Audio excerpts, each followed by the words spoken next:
So what's your opinion on NFTs? Is it a bubble or a legitimate investment? Yeah, I think it's legitimate, but like any other gold rush, so to speak, there's a lot of crap out there. Even like human nature hasn't changed.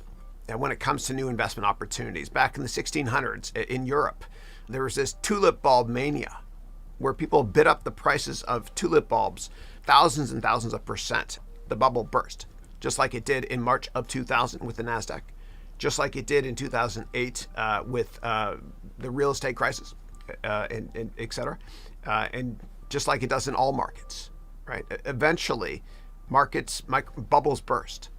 So I think there's a massive bubble right now in NFTs and cryptos too, actually. I think most cryptos are a scam, but I think a handful of them I love and will be viable longer term. The same thing with NFTs. I think a bunch of them are just froth, right? Just overvalued. But there's a bunch that will do extraordinarily well, right? And I think the best way to play NFTs is sports cards. And if you're curious about NFTs, you can always go to my website, okay? And at the top, what you do on my website is you do a search on NFT or whatever topic it is. I've covered it, right? And so I talked a lot about NFTs, how to make them, that sort of thing. Yeah. So, and here is Peyton. He's one of my MBA students. He's great. And we did an entire interview with him about NFTs.